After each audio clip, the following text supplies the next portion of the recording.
Mr. Johnson, at your age, you still can't properly create an Excel spreadsheet. It's really a hassle. I'm sorry.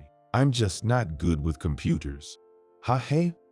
New employee in his third year. Richards once again managed to make a sarcastic comment, causing me to shrug. The pathetic, forced smile I put on to get through these moments is embarrassing. After 20 years on the job, I find myself suddenly 43. Most of my friends from college have climbed the corporate ladder and started families. But I remain a low-paid regular employee, considered a burden in my department. My lack of quick wit and adaptability seem to override my innate seriousness. To add to that, I'm terrible at communication, only managing to put on a bland smile during social events. I have no knack for flattering my superiors with clever compliments, which has kept me far from any promotions. Richard seems to have a problem with me leeching off the company, and takes the chance to pick on me almost every day. His little digs are one thing, but there have even been times when he's intentionally not shared vacation treats with me. No one in the office steps in. They just stand by and laugh. Of course, Richards is the more valuable member in this department. They probably think it's better to have a scapegoat like me to keep the office running smoothly. People say life begins at 40, but I find myself constantly second-guessing. Did I make the right choice joining this company? Was it right to stick around without any position past 40? Should I have switched jobs when I was still energetic in my 20s? During one particularly disheartening moment, I accidentally overheard a conversation between Richards and a colleague in the break room. Why are you always so hard on Mr. Johnson? It's kind of sad. He's got nothing going for him. He's smelly, dirty, and annoying. His feet are definitely filled with fungus when he takes his socks off. And he can't even use Excel. It's just pathetic. Well, I do wish he could at least create a PowerPoint for the meeting material. He's just stealing his salary. Isn't it weird that he's still single at that age? I heard he had a girlfriend in college. She probably dumped him because he wasn't going anywhere. I wonder what he finds joy in living for. My fist shook at the unbearable harsh words. Before I actually went to confront them, I turned around and poured out all my curses for Richards onto my computer, only to delete them all. Let them say what they want. All I have to do is keep diligently doing my work. At this point, I don't even care for promotions. It'd be a blessing if I can simply kill time till I retire. One evening, as I was enjoying a canned coffee on the company rooftop, Richards showed up. I grimaced at the sight of the unpleasant person, but she seemed to not notice me at all and walked unsteadily toward the railing. And then, "Hey, what are you doing?" I was shocked as she casually gripped the railing and tried to climb over it. I quickly grabbed her and pulled her away. Leave me alone. This has nothing to do with you, Mr. Johnson. There's no way I can just ignore a co-worker trying to jump off the building. At least tell me why. Richards had a very distressed look on her face. I forcibly made her sit on a bench, and she began to speak in a quiet voice. I was then told that Richards had been dating the son of a prominent client, or rather, she had been. They had broken up just a few days ago. The reason was Richards' education background. At the end, he had insulted her by saying that women from prestigious universities are not cute. That's not all. He insulted my mother, who raised me on her own and even sent me to college, saying, She didn't want to reveal the exact words she had been subjected to. I didn't want to hear it either, just because jumping off seems extreme. Even if I jump from the 5th floor, it's not certain if I would die, but I'd get seriously injured. Below is a bush. I don't have to die, just make that guy regret so much. I was getting angry with Richard's defiance and self-mockery. I grabbed her shoulder in a sudden impulse, turned her towards me, and yelled, "Will your life be rewarded by getting back at a low life with a low act? Why not become the best woman you can be and show him? It can't be that this woman who is far better at work than me, who everyone relies on, could end it all so easily. What about the parents who lost their daughter? I'm also angry with myself. Why didn't I notice that Richards hasn't been well recently? She hasn't been eating well at lunch and her complexion is bad.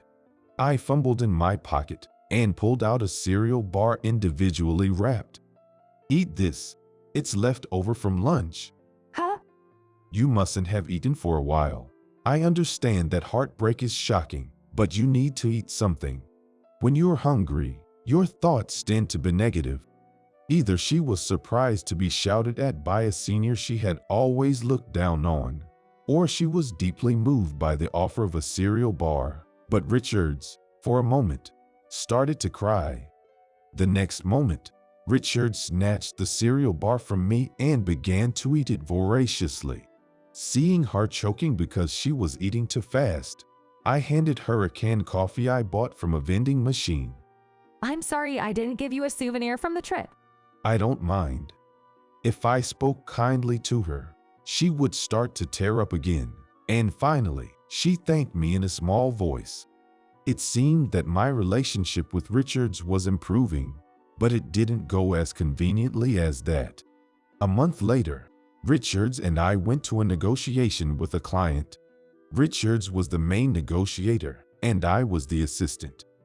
I wondered why a regular employee like me was chosen for this role, but this was essentially a test of Richards' capabilities. If Richards could successfully wrap up this negotiation, she would be promoted. It was somewhat annoying to admit, but I was the one selected to help her shine. However, our superiors didn't know. The client was a company where Richards' ex-boyfriend worked, and his father was the owner. Are you okay? Yes, I can do it. I checked with her before getting on the train, but she fooled me with her bluff. Even as I worried about her, we proceeded to the client's building and were led to the president's office. And there, as a secretary, the president's son was with him. Whispering secretly into the ear of a pale-faced, frozen Richards. Didn't you know he was the secretary? He only said it was an easy job because he got in through connections. Not a word about being a secretary.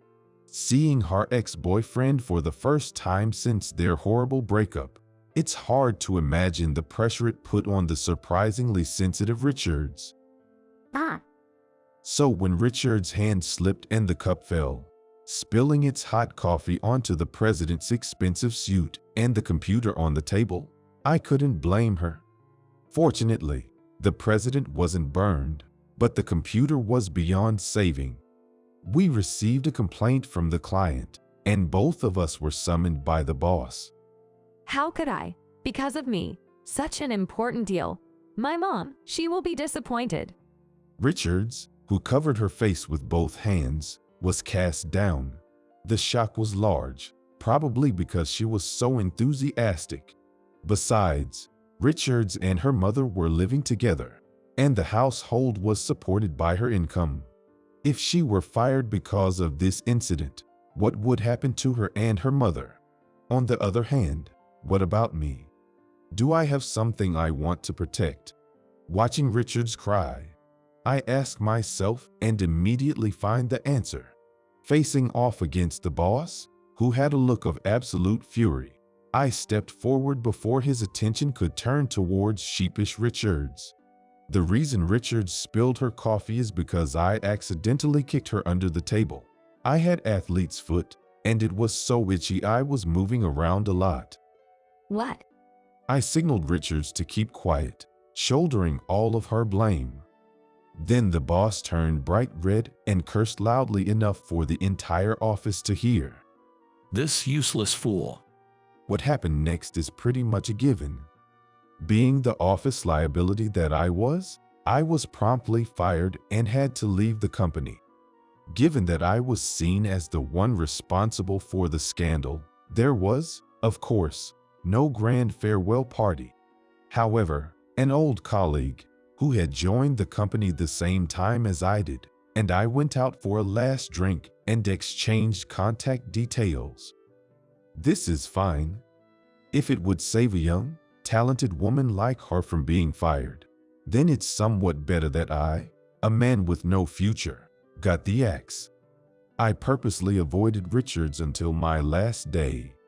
She seemed to want to talk about something, but I rejected her. If I could be the bad guy, everything would be resolved. I didn't want anyone seeing me with her and then getting nosy. After 3 years of quietly leaving the company, unmissed by anyone, I kept going to the job center. Finding a job at my age was tough, and I was rejected at dozens of interviews. While job hunting, I worked night shifts at a convenience store and restocked goods at a supermarket to make ends meet. I'm really at the end of my rope. And yet, I can't return to the rural town where my brother and his wife and my parents lived together. As I was drinking alone in my cheap apartment, feeling completely dejected, a call came in on my cell phone. The name displayed was Richards. I was surprised. "Hello? Is this Richards? I'm surprised. It's been 3 years, hasn't it? How are you?" Yes, I'm glad to hear you're well too, Mr. Johnson. Hearing her lively voice made me feel nostalgic. Although I had regrets about leaving the company where I had protected her, if she had managed to climb the corporate ladder for both of us, I couldn't ask for more. We caught up with some harmless chit-chat and shared recent updates. On my side, there's not much to talk about, as I continue to be rejected in interviews and I'm struggling to pay my rent. But it was endearing to hear Richards happily talking about the new cat she had recently adopted. Would it be okay if I came to visit you sometime soon, when you're free? I got your contact details from Williams, so I can come right away. Williams was the one colleague I had gone out for that last drink with. The sudden proposal startled me a bit. "You can come over tomorrow if you like." "But why?" Do you remember when I didn't give you a souvenir from my trip before? Yes, that did happen. I bought some macadamia nut chocolates in Hawaii last week. I want to share some with you this time. It's also to return the favor for the sweets you gave me on the rooftop. I was impressed that she remembered so well. At the same time, I was deeply moved as the conversation on the rooftop and Richard's crying face came flooding back to me. I decided to graciously accept my former subordinate's kindness. The next morning, I went for an interview. When the interviewer, who appeared to be around my age and seemed to be a manager, asked why I had left my previous job, I vaguely replied, "For personal reasons." The subtle expression on his face at the time made me realize that this one was probably going to be a no-go too, which was tough. Despite usually being oblivious, my intuition when it comes to these situations never fails me. I was told that they would inform me of the results later, and I slowly walked home in my suit. It's been a while.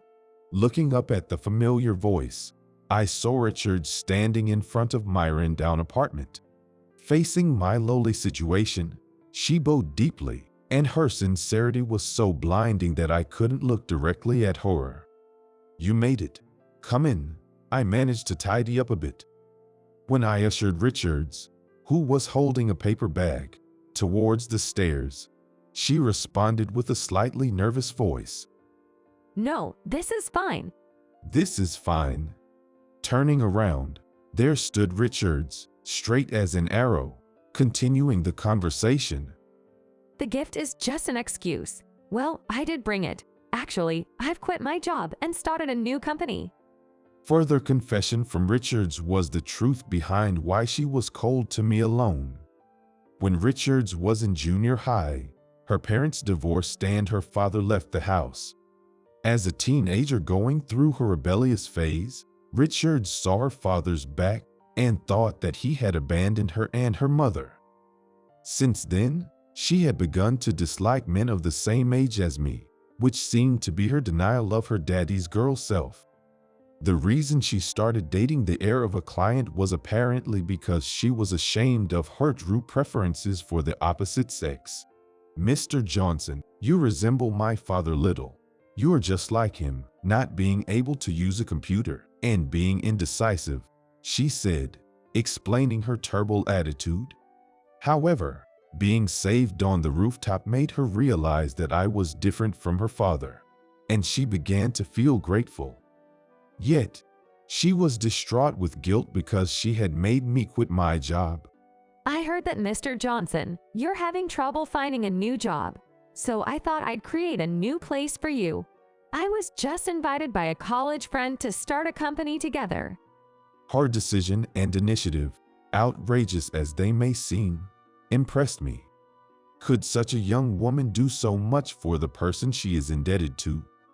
I asked her hesitantly, and she blushed slightly. I'd rather become the best woman and go get the man I love than degrade myself into a trash woman who gets back at the worst man. Isn't that cooler? I doubted my ears, thinking it was a joke, but Richards was serious. I was at a loss for reaction for a while, but her straightforward affection moved me and I accepted her brand new business card. I'd be happy to, if you're okay with me. Yes. She laughed shyly as she ran out of things to say, and she looked up at the door to her room. Shall we drop by? I have just the right tea snack. Then Richards showed her best smile and proudly raised the paper bag. Now, I work at Richards' company. The age difference is a hurdle to reciprocate her feelings, but I want to maintain a good relationship forever.